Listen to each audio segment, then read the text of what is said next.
Listen up, penny pinchers. Yank that filthy notebook out of your pocket and write this stuff down. There's a Halloween block party on October 26th at Chucky Harris Park in East Somerville. Block parties are rad because they don't cost you anything. You got to deal with all this family-friendly schlock, but you won't have to drop a dime. And it's Halloween, so you can gank some free eats at the donut on a string eating competition or the mini trick-or-treating route. Words for the wise. If you drop just a few bucks on a cheap costume, you'll get a bigger sack of goodies at the end of the night. Next time you tightwads are on a date and you think, I have to bring this spending down to a crawl, take them to the Warren Anatomical Museum for free. Head to the 5th floor of the Countway Library of Medicine and you'll see the skeleton of conjoined twins and the papier-mâché models of the human eye and the death mask of Phineas Gage, that guy that took the iron rod like straight through his skull and he lived. It's so romantic. The museum is free as long as you bring your photo ID. You know, that is if you brought your wallet at all. The White Privilege Symposium comes to Lesley University on October 4th and 5th.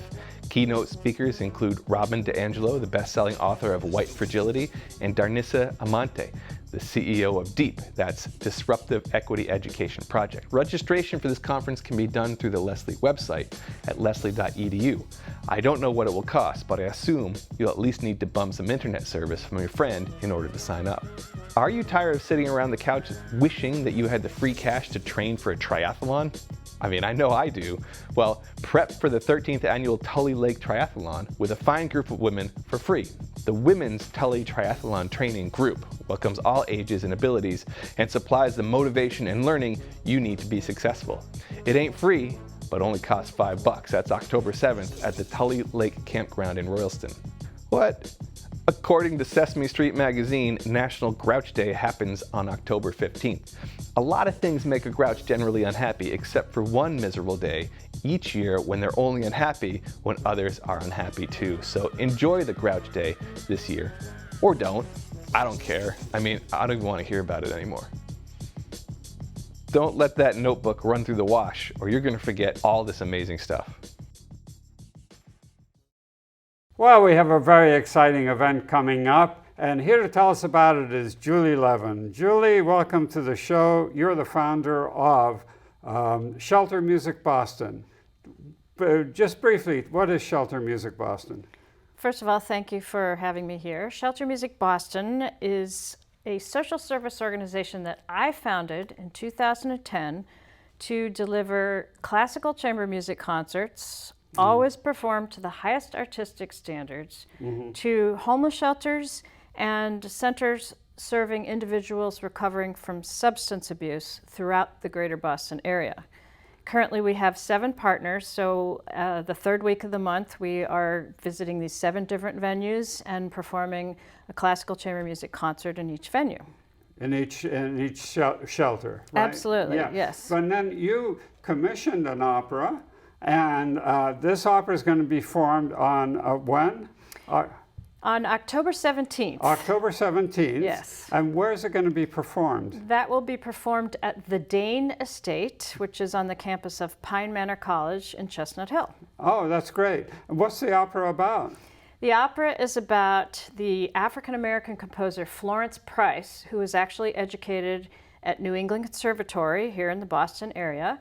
And she, her life was transcended many difficult experiences in her life. Including being African American and being a woman composer. To start with, also temporary homelessness, domestic violence, and she found her way to being the first African American woman composer to have a work performed by an American symphony orchestra. Chicago Symphony, The right? Chicago Symphony, Yeah. Absolutely. Yeah, and you commissioned someone to write this, and she wrote both the libretto and the score for the music. That's right. And what's it like? Is it big orchestra? What's it like? This is a chamber opera because the opera is really ideally suited to the audiences we serve in our homeless shelters and the recovery centers. So some of the rooms where we perform are rather small. Yeah. And the public performance is going to be in a larger room that will be well suited to the work, which is orchestrated for a string quartet, and 3 singers. 3 singers, a soprano, a mezzo-soprano, and a baritone singing away. That's and right. What are they going to be singing about? They are going to be singing a story about, which is true, about discovering Florence Price's papers, letters, and scores of music that were abandoned in her summer house, which was in northwestern Illinois, outside of Chicago. And a couple, in 2008, a couple came across this material when they had purchased this abandoned house, and they were going to work on the house and bring it back to life. And they realized that this material was important as they read the letters and read the music. And so in our opera, we see the couple coming into an abandoned house, and the ghost of Florence tells them some of her story. And at the end of the opera, she sings to them, "I hope my music will be heard by many people someday." And in our performance, after the opera is done, we will be performing a string quartet of Florence's. Florence, yeah. So she's not a household name, but I've listened to some of her music. It's really very good, isn't it? Absolutely. Yeah. She was creative. She had her own voice. She used African-American spirituals and some jazz in her music, but she was trained in the Western classical tradition. So she knew how to orchestrate for a symphonic orchestra.